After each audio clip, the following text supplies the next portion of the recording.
Hello, and thank you so much for taking the time to view our webinar providing an overview of all of the resources and supports that the California Department of Education, or the CDE, offers to support media literacy.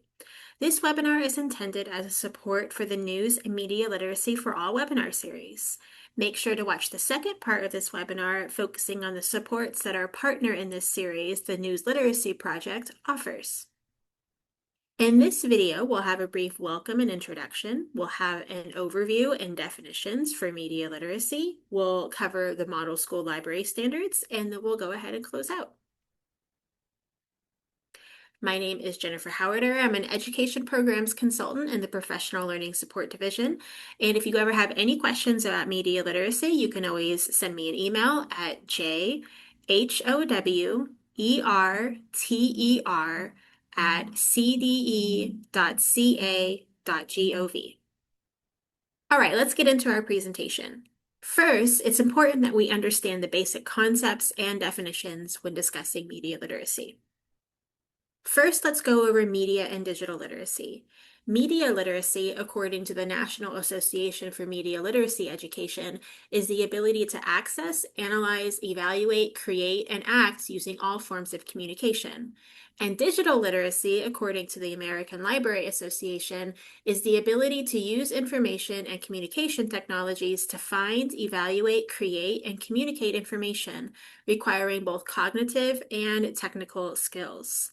So in essence, media literacy focuses more on understanding and analyzing information in media formats, including magazines, newspapers, television, movies, games, music, cell phones, the internet, etc. Digital literacy focuses more on using digital technology to access, evaluate, and create information. Digital citizenship refers to how one is supposed to conduct oneself in the digital sphere. The International Society for Technology and Education provides the following guidelines about what digital citizenship looks like. We have respect through digital access, etiquette, and law, education about digital communication, literacy, and commerce, and protections through rights and responsibilities, safety and security, and health and wellness. First up is respect. So we have digital access, advocating for equal digital rights and access is where digital citizenship starts. And then digital etiquette, rules and policies aren't enough. We need to teach everyone about appropriate conduct online. And then digital law. It's critical that users understand that it's a crime to steal or damage another's digital work, identity, or property. Next is educate. First, we have digital communication. With so many communication options available, users need to learn how to make appropriate decisions. And then digital literacy. We need to teach students how to learn in a digital society. And then digital commerce. As users make more purchases online, they must understand how to be effective consumers in a digital economy. And finally, we have protect. Digital rights and responsibilities. We must inform people of their basic digital rights to privacy, freedom of speech, etc. Digital safety and security. Digital citizens need to know how to protect their information from outside forces that might cause harm. And digital health and wellness, from physical issues such as repetitive stress syndrome to psychological issues such as internet addiction, users should understand the health risks of technology. An important definition for us to keep in mind when viewing our webinars for the News and Media Literacy for All series is this definition from the News Literacy Projects. News literacy is the ability to determine the credibility of news and other information. It's an approach that teaches you how to think about news and information you encounter daily, not what to think. Finally, we have information literacy.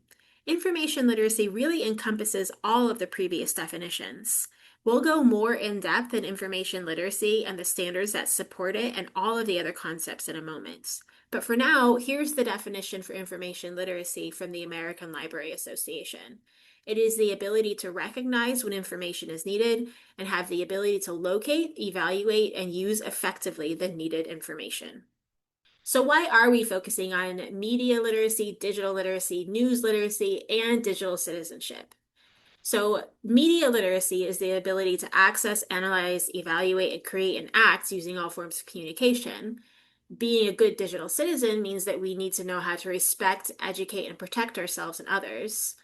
Being news literate means that we can seek out valid sources to make informed decisions for our own lives and communities. So ultimately, if we expect our students to be online learners and engaged participants in our society, then we must ensure that they have the skills to do so successfully and safely. Fortunately, we have a whole set of standards that cover these sorts of skills. So let's transition over to our California Model School Library Standards, or the MSLS. California's primary guidance document for media and information literacy is the MSLS. The MSLS recognizes that school libraries have evolved from simply providing print materials to offering rich selections of print, media, and digital resources. From teaching students how to search a card catalog to teaching students strategies for searching a variety of print, media, and digital resources. And from teaching basic reading literacy to teaching information literacy, the ability to access, evaluate, use, and integrate information and ideas effectively. The student standards also include the legal, ethical, and safe use of information, both in print and online, other aspects of cyber safety, and use of technology. After moving through those definitions, you should see many of those concepts reflected here. It is absolutely critical to note that the MSLS are not standalone standards taught in isolation, but are meant to be taught collaboratively by the classroom teacher and the teacher librarian in the context of the curriculum. And when examining other content area standards, it is easy to see how students are also touching upon the MSLS when, for example, the history social science standards discuss the skills needed to access and evaluate information. The MSLS cover 4 basic concepts: students accessing information, students evaluating information, students using information, and students integrating information literacy skills into all areas of learning. Let's start off with access. So the standards covering student access in the MSLS reflect the following.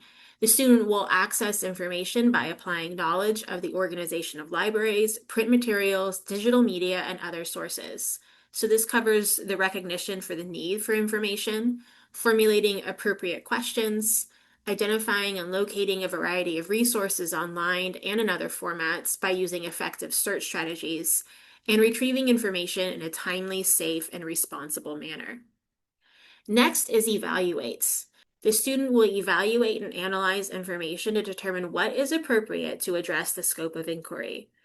They'll determine the relevance of the information, assess the comprehensiveness, currency, credibility, authority, and accuracy of resources, and consider the need for additional information.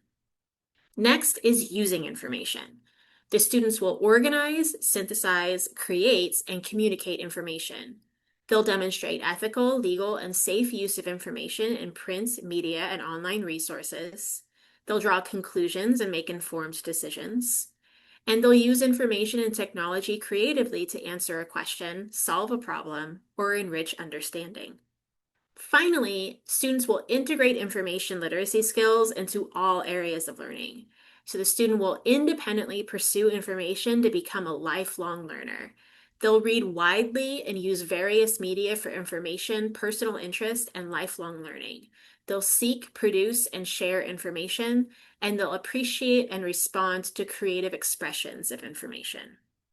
It's important to note that these concepts are reflected in all of our subject areas.